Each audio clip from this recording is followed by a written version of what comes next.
everyone, it's April here and I'm back with some more gouache painting in my sketchbook today, and I'm doing a I'm feeling lucky video. I've done one of these before. This is my second one, and today Google Maps took me to Igauzu Falls, which is on the border of Argentina and Brazil, I believe.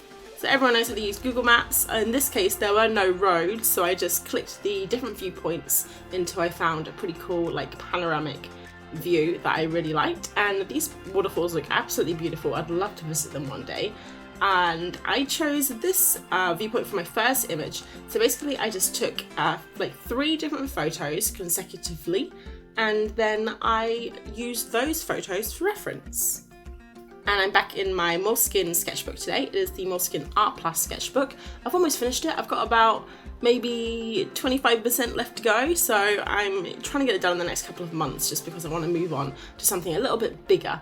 I had a couple of comments on my last video about painting bigger would help with looseness, which I really think I need, because if you watched my last video where I painted roses, I was using a tiny paintbrush, and it was all it took a long time, and it was all very specific. Put pink here and then put red here, and I just kind of want to go a little bit looser. And that is what I initially tried to do with this painting. So my initial idea was to do a gouache painting, some landscape studies, and I wanted to do kind of loose, use more water, do a mix between watercolor and gouache. I've seen a lot of people do gouache studies and I really love them, so I thought I would give a go myself. So as you can see here, we're definitely in the ugly stage of the painting. At this point I was definitely rethinking every decision I had made in this painting and every decision I had made in art previously for my life. And I'm wondering how I got here, how I got to this mess. I just thought I'll just keep putting colours on top of colours and hopefully something would happen. And it just turned out to be a big mess. So I kind of cheated a little bit, and I decided to try and take this painting, which personally for me it didn't come out how I wanted it to. Looking back on it now, it's not as bad as I thought when I was painting it at the time, but at the time I had this image of really lovely block colours and graphical lines and shapes, and it didn't turn out like that. So I thought, you know what, F it, I'm just gonna paint over it. So I did. I got the white gouache, it's an ivory white, a little bit yellow, and I just painted over the entire thing because it was so bright, it was so chaotic, and I just needed it to stop screaming at me. So I painted over it, and I do what I always do, get my pencils out, because line is my friend. So I grabbed a bunch of my pencils. Actually they're all the same pencils that I used in my last week's video. A few polychromos pencils, and then the one I'm using here, which I use primarily, is the Mitsubishi dual toned pencils with red on one end and blue on the other, and it is delightful to use. I love it so much. It's got such a lovely texture. So I just decided to go in, paint over it, to tone everything down a lot, and then pencil it up.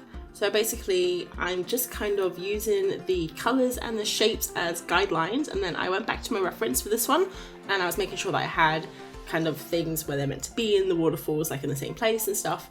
So it follows the painting a lot, more than a guide, 70% of it's there. But I did have to make some of the stuff up new, the rocks in the background there. They're bushes and rocks.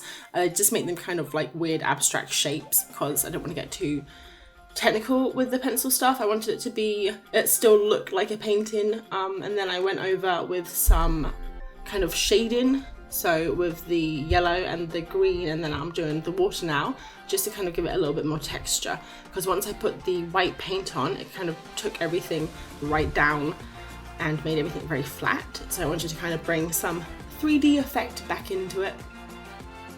So on one hand, I really love how these turned out. I did 3 in the end. I'm really happy with them, and when I look at them now, I'm oh, these turned out really well. I took a failed painting in my eyes that had failed, and I turned it around. But then on the other hand, I think I definitely cheated myself.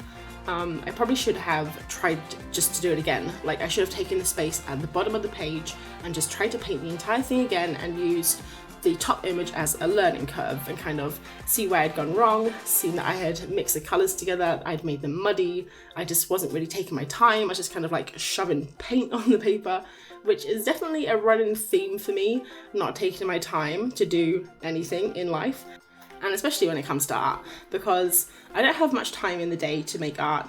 I work, I have a full-time job, I travel, I run, I cook, you know, just like any regular person, we're all busy. Maybe we're full-time students, or we have kids, or we have like 3 jobs, and we just kind of try to put art into our lives where we can. So I take that time and I just want to make the most of it. And sometimes slowing down and taking your time isn't what you want to do. You just want to make art. So that's kind of what I did here, and I turned it into that. Like, I turned it into something that I'm happy with, but at the same time, I didn't really learn much from it. And when I showed the painting to my boyfriend, before I put pencil on and before I had whited it out, I showed it to him and I said, this is awful, I don't like it, I don't want to show anyone, I just want to like rip the pages out of my sketchbook. And he said to me, you should paint it again and use it as a learning opportunity. And I said to him, no. And this is what I did instead. And I think for this day and for this sketchbook page, it worked. But I definitely want to try this again, take my time, maybe spend a few hours, maybe do some like exercises beforehand, kind of warm myself up and then see where it takes me. This is the finished first page, so I kind of took you through the entire process from start to finish, all about like the mistakes I made and how I tried to fix them or change them. And for the next 2, I went back into the waterfalls and I chose this beautiful shot and this one here, which is like a lot different than the other ones. It's from a different side of the waterfall. So for these 2, I just have a few very short clips because you already know the process now. I just basically decided to use the exact same process because it worked for the top one, and I went ahead and did these 2 little ones at the bottom. So because at this point I knew that what I did before had worked for me, I decided to keep the page like looking the same and kind of coherent, that I would just do the same. So I purposely made these kind of bad. And it's not that they're bad, they're kind of like a lot looser actually, which was kind of what I wanted to go for in the first place. But I was very like loose with the colours and with the shapes. So then this time when I used the pencil, I definitely used the underpainting more as a guide because I had been so loose with that one.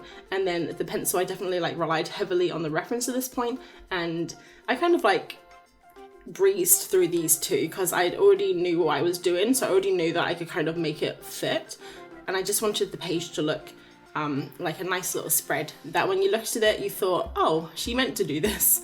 All these pictures look the same because she did it this way for a reason. So unless you watch this video, you'll never know my little secret. And then this here was really fun. I was using the Chinese calligraphy brush, dry brush, and I was just like smushing it around on the paper because these 2 pictures were really like, you know, misty, like with the waterfall when it crashes to the bottom of the gorge and it's like all this mist comes up. So that was pretty fun. And then the best part was definitely putting in all these little tiny little white dots for the spray. And that is the final spread. So I've got the 3 little images on there. They're all looking pretty cool, even though they didn't turn out how I thought they would in my head. They definitely turned out fun and something I want to try again, maybe taking a little bit more time like I mentioned. So that's all we have for today. Hope you enjoyed that, and I will see you in the next one. Thanks for watching. Bye.